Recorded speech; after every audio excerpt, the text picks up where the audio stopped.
Hello നമസ്കാരം. ഏറ്റവും പുതിയ സിനിമാ വിശേഷങ്ങളുമായി പുതിയൊരു വീഡിയോയിലേക്ക് എല്ലാവർക്കും സ്വാഗതം. അദ്വൈത നായർ സംവിധാനം ചെയ്ത് ജനുവരി 22 വ്യാഴാഴ്ച തിരഞ്ഞെടുത്ത മലയാള സിനിമയാണ് ചത്ത പച്ച. ചിത്രത്തിൽ അർജുൻ അശോകൻ, വിശാഖ നായർ, റോഷൻ മാത്യു, ഇഷാൻ ഷൗക്കത്ത്, സിദ്ദീഖ്, മമ്മൂട്ടി എന്നിങ്ങനെയാണ് പ്രധാന താരങ്ങൾ. പോസിറ്റീവ് അഭിപ്രായം നേടിയത് മികച്ച കളക്ഷനുമായി മുന്നേറിക്കൊണ്ടിരിക്കുന്ന ഈ സിനിമ മൂന്നാം ദിവസമായ ആദ്യ ശനിയാഴ്ചയിലേക്കാണ് ഇന്ന് എത്തിച്ചേർന്നിട്ടുള്ളത്. ആദ്യ ദിവസത്തെ പോലെ തന്നെ ഈ സിനിമയുടെ രണ്ടാം ദിവസമായതിന്റെ വെള്ളിയാഴ്ചയിലെയും കളക്ഷനുമായി ബന്ധപ്പെട്ട് ഒഫീഷ്യൽ പോസ്റ്റർ പുറത്തു വന്നിട്ടുണ്ട്. കേരളത്തിൽ ആദ്യ ദിവസം 3,70,00,000 രൂപ കളക്ട് ചെയ്ത ഈ സിനിമ രണ്ടാം ദിവസമായതിന്റെ വെള്ളിയാഴ്ച കളക്ട് ചെയ്തത് 2,18,00,000 രൂപയാണ്. അങ്ങനെ 2 ദിവസം കൊണ്ട് കേരളത്തിൽ 5,88,00,000 രൂപയാണ് ഈ സിനിമ നേടിയെടുത്തിട്ടുള്ളത്. വേൾഡ് വൈഡ് കളക്ഷനായി ആദ്യ ദിവസം 7,73,00,000 കളക്ട് ചെയ്ത ഈ സിനിമ രണ്ടാം ദിവസമായതിന്റെ വെള്ളിയാഴ്ച ലോകമെമ്പാടുമായി കളക്ട് ചെയ്തത് 6,32,00,000 രൂപയാണ്. അങ്ങനെ 2 ദിവസം കൊണ്ട് ലോകമെമ്പാടുമായി 14,05,00,000 രൂപയാണ് ഈ സിനിമ നേടിയെടുത്തിട്ടുള്ളത്. തല അജിത്തിന്റെ സൂപ്പർ ഹിറ്റ് വിജയം നേടിയെടുത്ത മങ്കാത്ത എന്ന തമിഴ് സിനിമ ഇന്നലെ ജനുവരി 21 വെള്ളിയാഴ്ച റീ റിലീസായി വീണ്ടും തിയേറ്ററിലെത്തിയിരുന്നു. വെങ്കട്ടപ്രഭു തിരക്കഥ സംവിധാനം ചെയ്ത് 2011 തിയേറ്ററിലെത്തിയ ഈ സിനിമയിൽ അർജുൻ, തൃഷ എന്നിങ്ങനെയാണ് മറ്റ് താരങ്ങൾ. ഈ സിനിമയുടെ ആദ്യ ദിവസത്തെ കളക്ഷൻ റിപ്പോർട്ട് പുറത്തു വരുമ്പോൾ തമിഴ്നാട്ടിൽ 3,58,00,000 രൂപയും കർണാടകയിൽ 26,20,000 രൂപയും കളക്ട് ചെയ്തിട്ടുണ്ട്. കേരളത്തിൽ ഈ സിനിമ 3,50,000 രൂപയാണ് നേടിയെടുത്തിട്ടുള്ളത്. അങ്ങനെ ആദ്യ ദിവസം തന്നെ ഈ സിനിമ ഇന്ത്യയിൽ 3,88,00,000 രൂപയാണ് കളക്ട് ചെയ്തിട്ടുള്ളത്. അനുരാഗ് സിംഗ് തിരക്കഥ സംവിധാനം ചെയ്ത് ഇന്നലെ ജനുവരി 21 വെള്ളിയാഴ്ച തിയേറ്ററിലെത്തിയ ബോളിവുഡ് സിനിമയാണ് ബോർഡർ 2.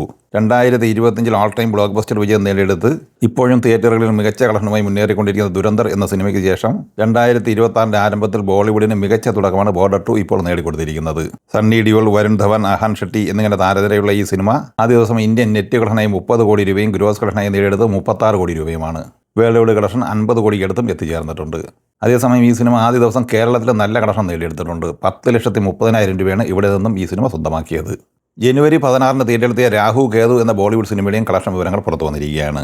വിപുൽ വിഗ് തിരക്കഥ സംവിധാനം ചെയ്ത ഈ സിനിമയിൽ പുൽക്കിത് സാമ്രാട്ട്, വരുൺ ശർമ്മ, ശാലിനി പാണ്ഡെ എന്നിങ്ങനെയായിരുന്നു പ്രധാന താരങ്ങൾ. ഈ സിനിമയുടെ 8 ദിവസത്തെ ഇന്ത്യൻ കളക്ഷൻ വിവരങ്ങൾ പുറത്തു വരുമ്പോൾ 7,68,00,000 രൂപയാണ് കളക്ട് ചെയ്തിട്ടുള്ളത്.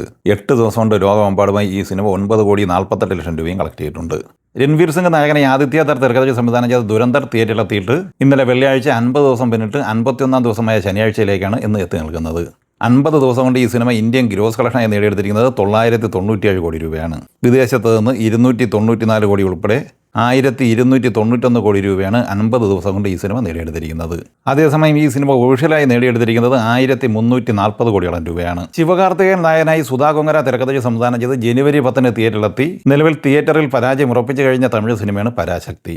ഈ സിനിമ വേൾഡ് വൈഡ് ഗ്രോസ് കളക്ഷനായി ഇതുവരെ നേടിയെടുത്തിട്ടുള്ളത് 84,50,00,000 രൂപയാണ്. എന്നാൽ ഈ സിനിമ ബിസിനസ്സിലൂടെ വമ്പൻ നേട്ടം കൊയ്തിരിക്കുന്നു എന്ന റിപ്പോർട്ട് ഇന്ന് പുറത്തു വന്നിട്ടുണ്ട്. 52 കോടി രൂപയ്ക്കാണ് ഈ സിനിമയുടെ OTT റൈറ്റ്സ് വിറ്റഴിക്കപ്പെട്ടിട്ടുള്ളത്. സാറ്റലൈറ്റ് റൈറ്റ്സ് 32 കോടി രൂപയും ആഡിയോ റൈറ്റ്സ് വിറ്റഴിക്കപ്പെട്ടത് 18 കോടി രൂപയ്ക്കുമാണ്. ടോട്ടൽ 102 കോടി രൂപയാണ് ബിസിനസ്സിലൂടെ മാത്രം ഈ സിനിമ സ്വന്തമാക്കിയിരിക്കുന്നത്. അങ്ങനെ തിയേറ്ററിൽ ഈ സിനിമ പരാജയപ്പെട്ടുവെങ്കിലും ബിസിനസ് വഴി നിർമ്മാതാവിന് അത്യാവശ്യം മികച്ച നേട്ടം ഈ സിനിമ നേടിക്കൊടുത്തിട്ടുണ്ട്. ഈ സിനിമകളെ കുറിച്ചും വീഡിയോ സംബന്ധമായി നിങ്ങളുടെ അഭിപ്രായങ്ങൾ കമന്റായി പറയുക. വീഡിയോ ഇഷ്ടമായി ലൈക്ക് ചെയ്യുക. നമ്മുടെ ചാനൽ സബ്സ്ക്രൈബ് ചെയ്യുന്ന കാര്യം കൂടി പരിഗണിക്കുക. വീഡിയോയുടെ നോട്ടിഫിക്കേഷൻ ലഭിക്കുക. ബെല്ലൈക്കൺ കൂടി എനേബിൾ ചെയ്യുക. പുതിയ മറ്റൊരു വീഡിയോയുമായി വീണ്ടും കാണാം. എല്ലാവർക്കും ഒരിക്കൽ കൂടി നന്ദി, നമസ്കാരം.